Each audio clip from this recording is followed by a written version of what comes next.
Hello, I'm Meri Fatin. Welcome to Cover, where we meet West Australian authors and discuss their latest books. The show is brought to you by Writing WA, the peak body for writing and related activities in Western Australia. Today we're discussing 22 Years to Life by Mohammed Massoud Morsi. Welcome, Morsi. Thank you. Now, the book is set in Gaza and based on a true story, a love story. How do you best summarise the setting and the theme of the story? Okay, I'll begin with the introductory proverb, which in Arabic is "تلم المطعوس على خيب الرجاء," which means the unlucky and hopeless have come together. What summarizes that best is a unity that will not work, and the unity is not the unity of people, a group of people versus other group of people. It's more the unity of love and war. Those two just, that's a lost cause.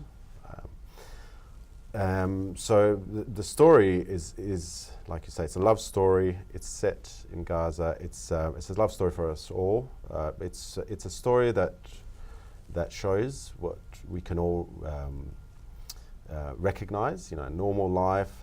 You know, the falling in love, with another person, the getting married. And the good things and the bad things that happen in a lifetime. I don't want to reveal everything, but what's interesting about this is that within the things that you can recognize as a reader reading English, and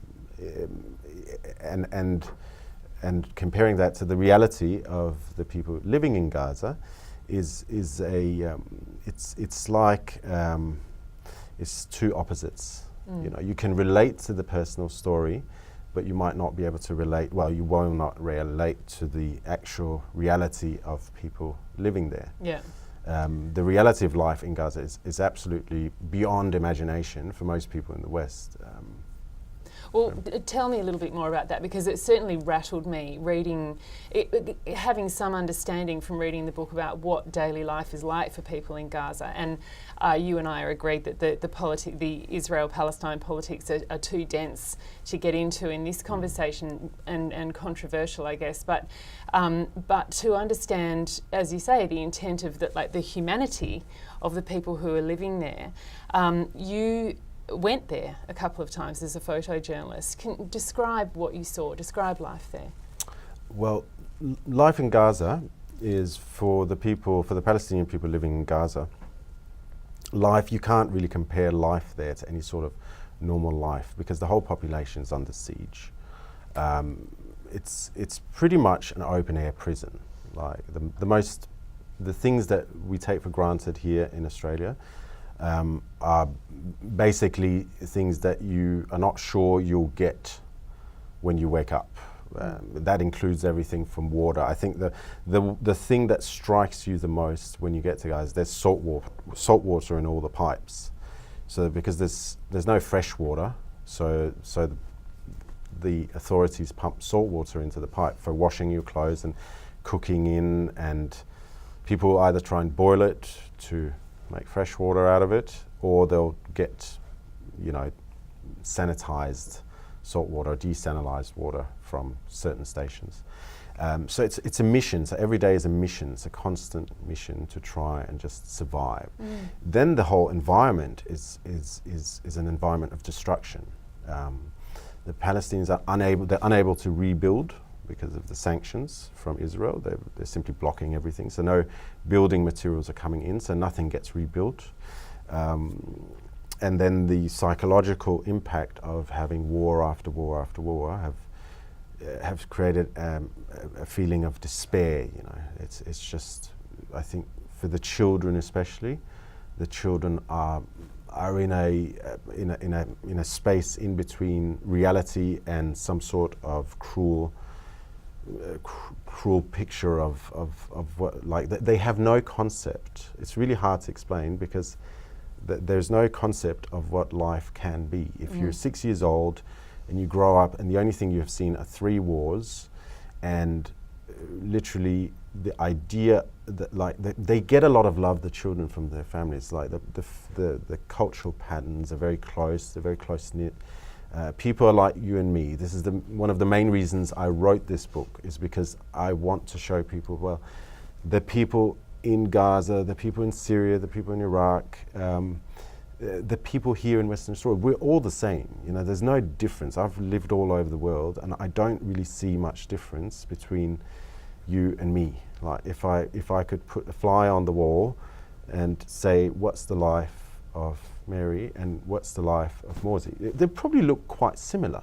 You know, we have hopes, we have dreams, we have desires, we have needs. We love our families. We love our families, we want to have fun, you know, we want to do the things. But when all that gets taken away, you also lose what's left. It's just hope, you know. So first is to give a picture to people and of something that a reader can relate to, and give them that this is just a couple. They fall in love. They want all the things that you want, and they have the hardships that everyone has, and they have the good things that come to them as well. They do have an extraordinary love. I mean, it is a beautiful relationship. It is. They're very devoted. They were a very devoted couple. But at the end, the environment forces a turn in their life that they have no control of. Like, regardless of how much hope they have,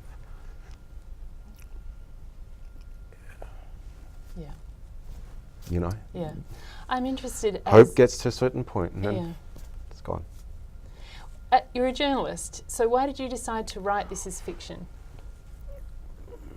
Because when you write factual articles, I had a very enlightening experience. I was on a debriefing in Copenhagen, and I saw this large feature article. It was a 4-page spread in a national newspaper, and I was standing in a deli section of a supermarket, just an ordinary supermarket, and I recognized that's my article over there. But it was probably about a couple of days old, and I saw this lady. She weighed this large cod, this Northern Sea cod, and you know, it's a beautiful eating fish, but it's quite a slimy thing as well.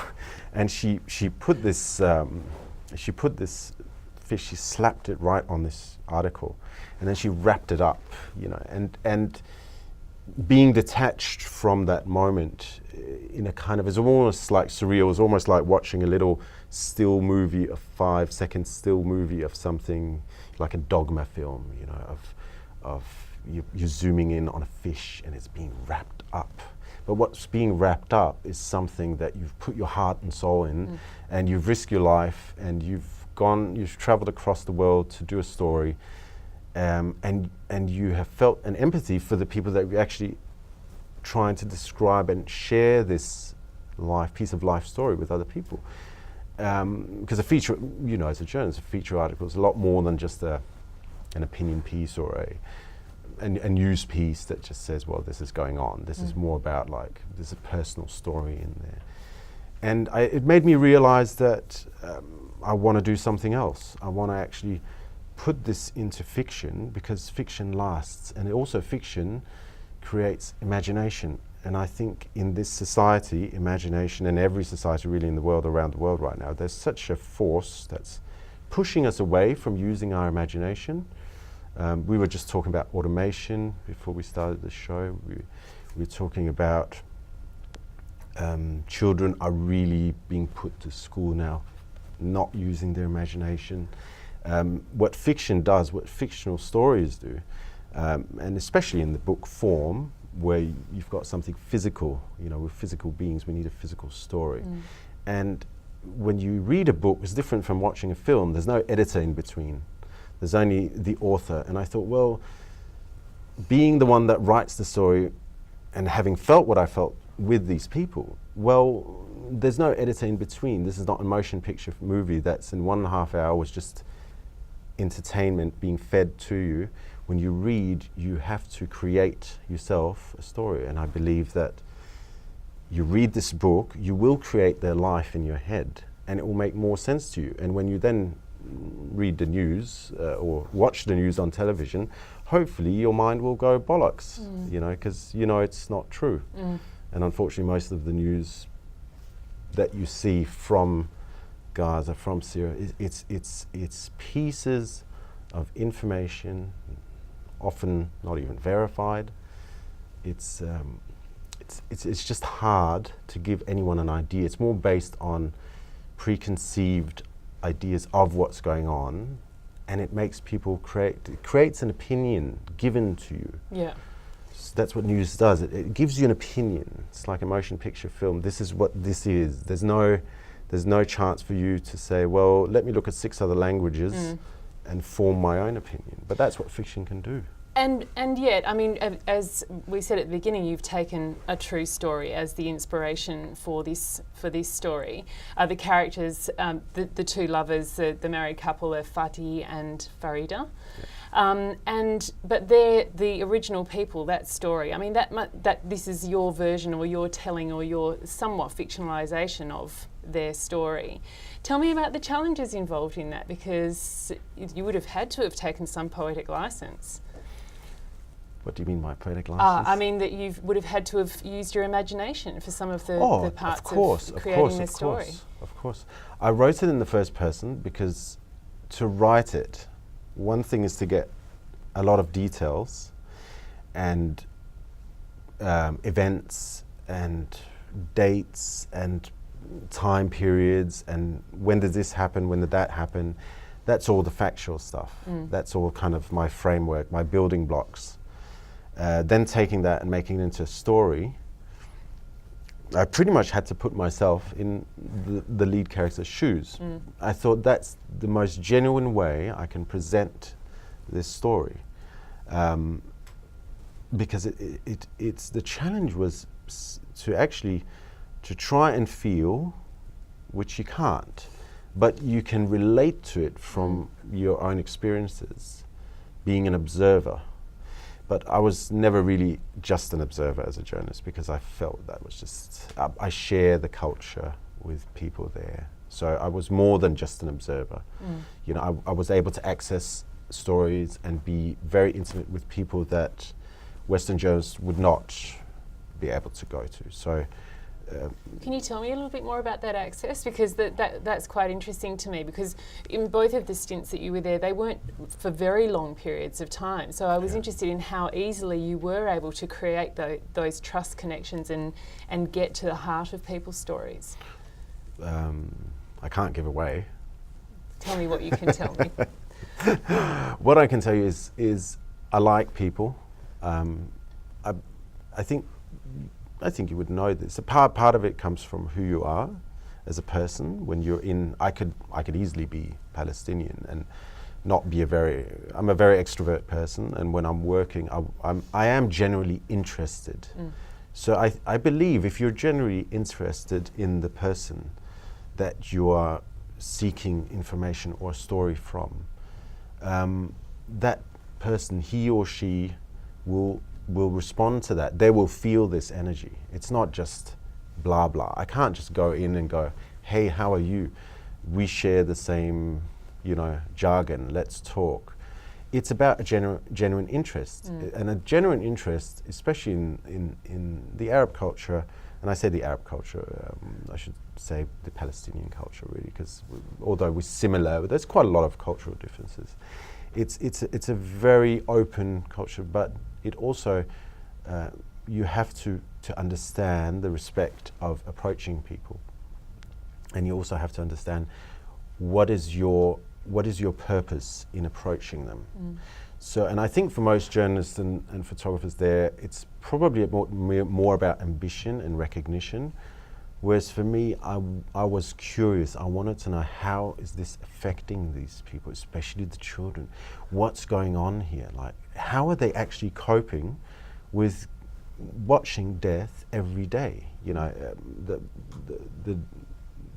The situation there was, you compare it with other situations of war. It's a very small area, and the population has been bombed over and over and over again, and they're pretty much defenseless. Like with the rockets they shoot at Israel, I don't want to say that, or almost on open air, but they're a bit of a joke. It's more a symbol of resistance than anything else. You can make you could probably do more damage with a sledgehammer than with those rockets. But the effect of them we don't want to get into politics. Yeah, and no, it's probably better since we have a short time frame, but I'm interested in why you called the book 22 Years to Life. I didn't have the title until I was pretty much halfway through the book. I had the building blocks of what the story was, which I'm of course not going to give away. You have to read the book. But the 22 years is from the point the main characters meet until a very special event happens in their lives. And from there on, it's the pinnacle point of hopelessness. It's where everything happens, but it's also that 22 years to life is a bit of a double meaning, because it's the same as when you in English say 22 years to life. It means you can only have minimum, you are sentenced to minimum 22 years to life. So depending on how well you do, you're still there. Yeah. And I did put that in because they're still there. And the fact of the situation in Gaza is that people in Gaza are not allowed to leave Gaza. So I hope that explains it. Enough. We have to read the book, it's true. I want to ask you about the environment, because I think the contrast in environments in the book is really interesting to me. You spoke about the destroyed built environment, but then there's the contrast to that and the ocean and the love of surfing. Tell me more about that. So Gaza is this really little strip in the, well, I'm just going to say northern part of Sinai, but it borders Sinai, which is, so you've got the Mediterranean Sea to the north, and then you've pretty much just got landmass to the south until you reach Taba or Eilat, which is then the beginning of the Suez Gulf and the Red Sea and all that. So you're locked from all sides, and from the east they have barbed wire, so there's a big fence surrounds all of Gaza. They can't leave, But so the only place they can kind of venture out, which is the difference, which you really feel when you see Gazans at the beach, is just they can actually go for a swim. It's kind of the only place that's left where there's a bit of normality, like of something that's enjoyable. So children will play on the beach. It's kind of the only safe haven that's left. And there's a lot of interest. A lot of young Gazans have taken up surfing. I think a movie's been made about it as well.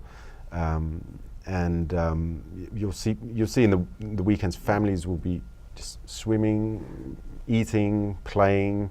The whole beach is almost like half the population's moved out to the beach area.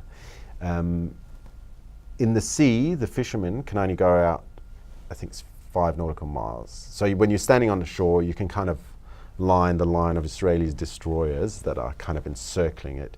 But there is that space in the middle where there's such a stark difference from being in the water. And I was in the water and looking back at Gaza was this like just so densely populated. And then you've got this water which is the only free space. It's a bit, you could resemble it to being in Perth, which is such a suburban sprawl. And then you've got these pockets of nice parks where you can kind of breathe a bit. Or you've got the ocean.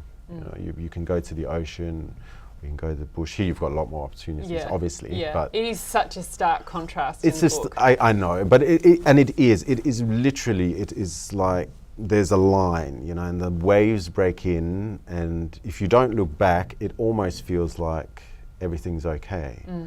And you see it in the face of children. As soon as they hit that beach, it's like everything back there does not exist, But then you look around, and there's just this, incredible destruction, just lines in front of you. You just cannot, there's no kind of in between, You can't look left, right. You can only look that way or that way, I wondered whether you feel that you were able to portray Gaza, I guess, warts and all. I don't know if you know that saying, warts and all. It means kind of like the good parts and the bad parts.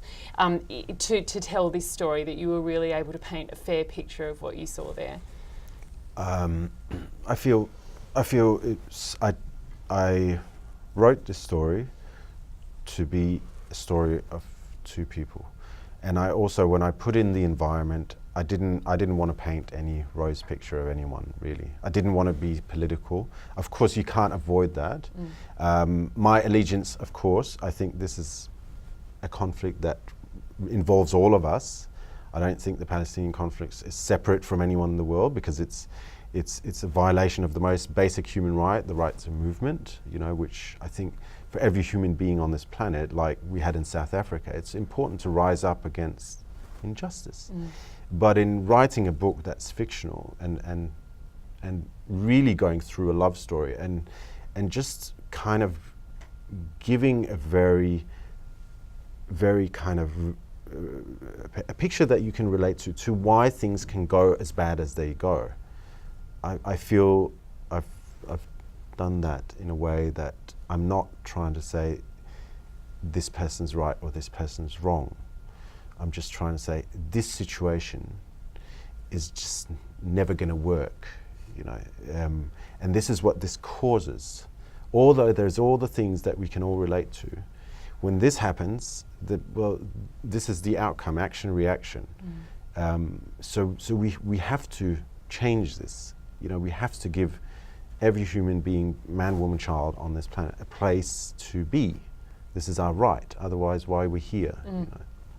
Yeah, I was reflecting on the fact that, you know, when you've portrayed your characters in the story in such a humane and empathetic way, and the book is beautifully written and so emotive, and yet I imagined also that because of the political nature of the situation in which the book is set, that it would be quite difficult to necessarily get people interested in you know, promoting it or speaking about it because of the politics. Have you found much in that?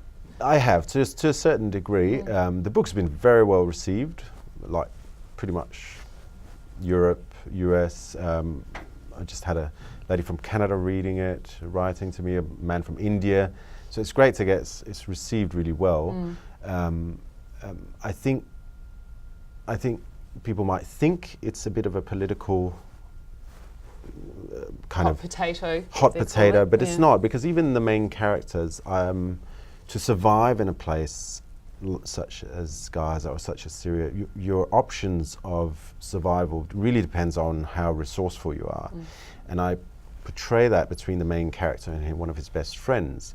And also the kind of the things that people in the West cannot relate to is just how bizarre it is to perhaps lose a family member and then move on to the next, you know, which is just how survival happens. And you're not going to be selling exactly potatoes. In Gaza, you're going to be trying to sell whatever you can to survive, which, you know, you could look at that from a political point of view and say whether this is right and this is wrong, or whether there should be tunnels and la. You know, we could keep digging that track for hours and we'd never end, really. But you could also look at it from a humane point of view. And I think if I put every man and woman, child in this country and said to them, okay, you can have 1 week in Gaza now. Let's see how you're going to survive. You're not going to be sitting morally considering whether I'm doing is right or wrong. Of course, you're going to know it's wrong. But if that's your choice that prevents your children from starving to death or having to stand 6 hours in a food coupon line by the UN and getting, you know, bread that's more full of sand than pretty much grains, well, you are going to do what you need to do. Yeah, you're going to change fundamentally. Yeah. Well, speaking of humanity, your West Australian book recommendation has got some really humane stories in it. It's Ways of Being Here by Margaret River Press. Tell me why you're recommending that book. Because I liked well, first of all, I love short stories. Short stories are kind of an Arab thing. But I think also it's part of Eastern culture, if you want to look at it like East-West culture. But when I read this book, I thought, like, these are really interesting stories, because also there are some, I like when female authors, especially Eastern female authors, have a way of writing that is actually not read much here in the West, but is quite brilliant and quite recognized actually in Eastern societies, contrary to common perception. And Ways of Being Here had a couple of stories in where I love the way that the authors describe their position in a certain topic that's actually not just relating to them, but also relating to Australia. And they're not Australian. They all share the fact that they've, like myself, come here, you know, which so many people in this, most people in this country have, you know. So I really enjoyed that. I thought, well, you know, that's really recommendable because it's short, and it's something that I think I feel most people here in West Australia. I've been here 6 years. I really like Perth, but because of its geographical isolation, the news that people in general read here, I'm sure you've got a large percent that reads online news, that reads overseas news, that reads news in different languages and gets a different perspective. But the general news that I see on coffee tables, in the libraries, is very isolated in its thinking and also in its view of the world. And I think that's probably due to the geographical isolation of this city and of the people in this city. This simply just to get out of Perth is not just mentally challenging, but also, you know, financially expensive. You know, it's quite expensive to get out of this place. Well, that's why books like Ways of Being Here are so valuable to us, I guess, because they transport us and they also reflect back to us what there's the element of, if you look at the US, if you look at Europe, there's been they've had a longer time to bring in authors with new points of view with a different mindset. You know, you've got. I like the forewords, the foreword by Maxine Beneva Clark, which says, you know, believe we will have our own Chris Abani one day. You know, which is true of Australia, because I follow a lot of stuff that happens in the US and the difference in thoughts and how that transpires into writing fictional, and also how it transpires into news, creates a society that becomes a lot more vibrant. Whereas in Australia, this is still in its infancy. It is. But what you've brought to us with 22 Years to Life is very much the essence of that. And as I said, I mean, it is beautifully written. It's so empathetic. Thank you for writing it, and congratulations on it. I wish you all the best, and thank you so much for being with me today, Morsi. You're welcome. Very enjoyed it. My honour. For viewers in regional Western Australia who don't have a local bookshop where they can buy the books we feature on the show, we've made a special arrangement with Crow Books in Perth. Phone them with your order, mention that you saw the books on Cover to Cover, and you'll get the postage free. We create book club notes for all the books featured on this show. They're free to download from the For Readers section of Writing WA's website. Join me next month to meet Sarah Foster to hear about her compelling thriller, The Hidden Hours. Eleanor is a young woman who has travelled to London to escape the demons of her traumatic childhood in Australia. She's horrified to find herself at the centre of a murder investigation, especially since she has no memory of several crucial hours. Thanks for joining me again this month. Thanks also to everyone who's contacted us with feedback about the show. We really love hearing from you. And thanks again to Mohammed, Massoud, Morsi. Thank you. Enjoy reading local, and I look forward to your company again next month on Cover to Cover.